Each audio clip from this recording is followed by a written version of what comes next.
tough road one. Our guys showed that they've got some toughness, some character, some grit, can handle some runs and still stay in there.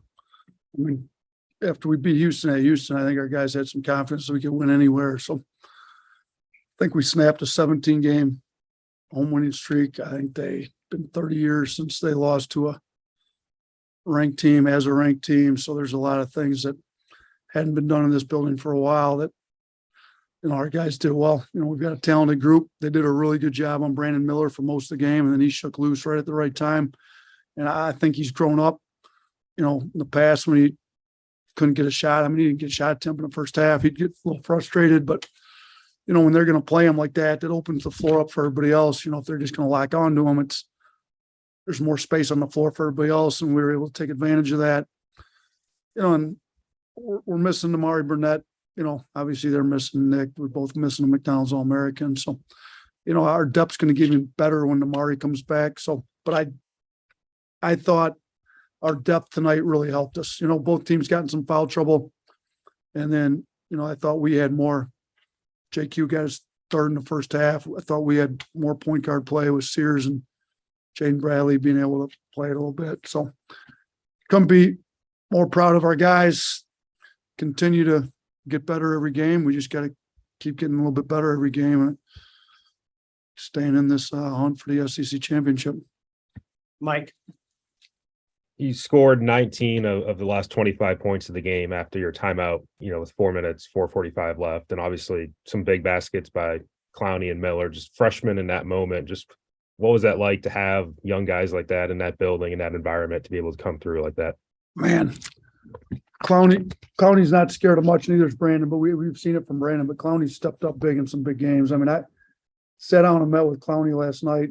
They've shown that they're not going to guard guys that have lower percentages. He hadn't been shooting it great at the beginning of the year, so his percentage was lower. I thought he'd been shooting it well, though, since we got in conference. But I just told him, if you're open, your feet are set, like, don't hesitate, let it go. So, he went 3 for 4.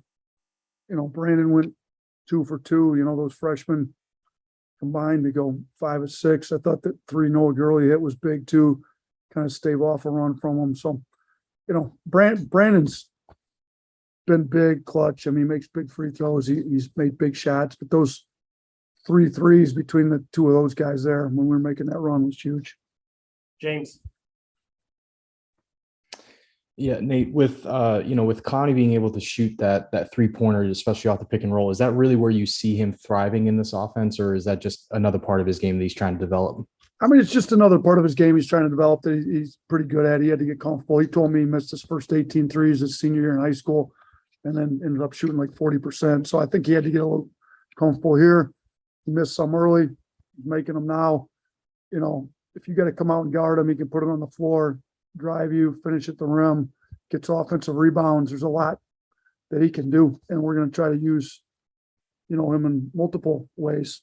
Shooting threes being one of them, spacing the floor. Nick. Yeah, what was the special message you told the team out of that, or in that timeout before all those threes? Let's come out and hit about 3 straight threes and open this thing up. I just told them, look, it's a game of runs. They cut it. We got to get back to getting stops, taking care of the ball in offense, just settle them down a little bit. Like they did. They came out. We got stops. We hit some big shots.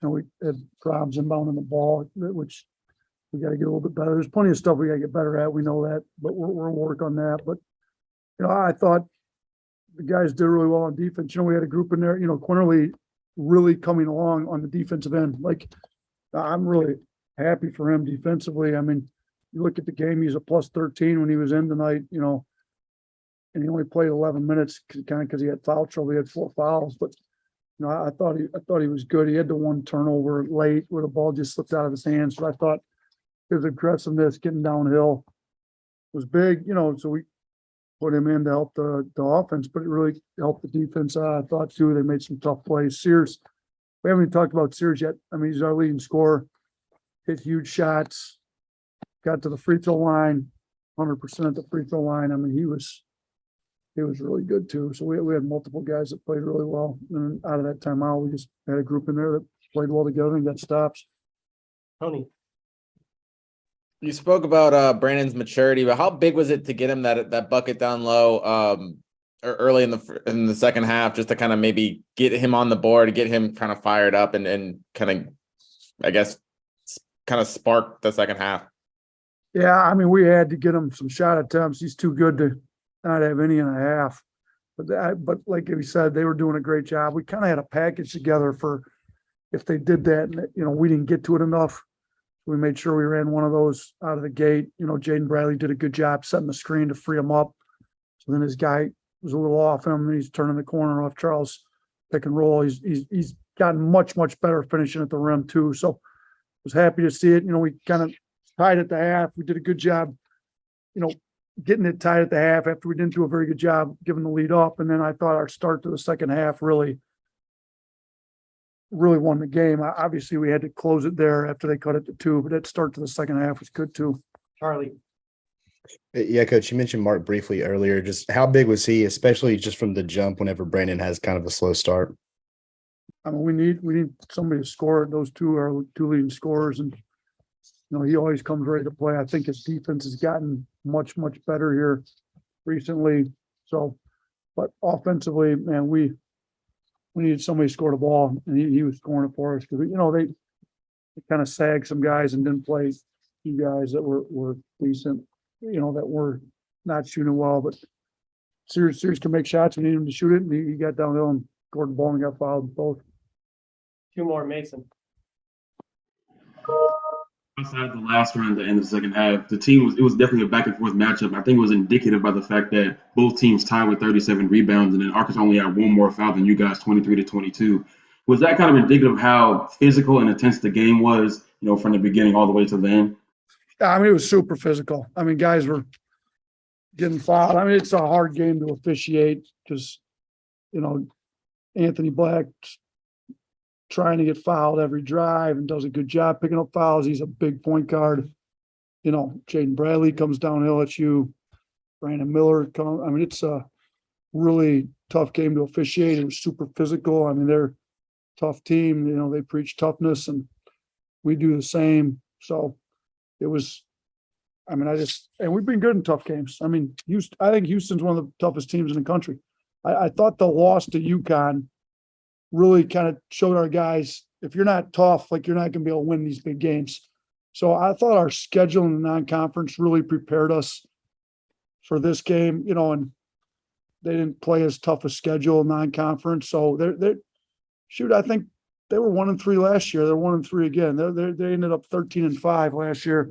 They'll get it figured out. They just, sometimes I think, they have to play a few tough games in conference before they figure themselves out. But based on what they've done here in the past, I'm pretty sure they'll get it figured out. And this is going to be a huge road win for us. I mean, they're a top 25 team. It's, I think the 3rd top 25 team we beat on the road. I think Houston, Mississippi State, now them. Last one, Steve. Coach, congrats on the win. I wanted to ask about those fouls in particular. How much does that affect maybe the flow and just play calling, what you want to see with 45 total fouls? Yeah, I mean, we would rather play in the flow. I think how we play. We're not trying to ball set every time down. I'm not trying to control every pass, dribble, shot. We teach our guys how to play basketball, and we let them play in the flow. When there's shooting a free throw, we are going to call some sets when we know the defense can be set. So we had to call a lot more than normal tonight, but our guys did a decent job executing them. We got Brandon freed up a little bit. We tried not to foul. I think, the last time we were in here, the free throw discrepancy was huge. This time, we ended up getting to the free throw line a little bit more. I think 36 attempts to their 23. So we've got to continue to do that, but we've got some guys that get fouled a little bit more. Jaden Bradley, Mark Sears, Brandon Miller, they drive it hard, tend to get fouled. So that certainly helps in that regard.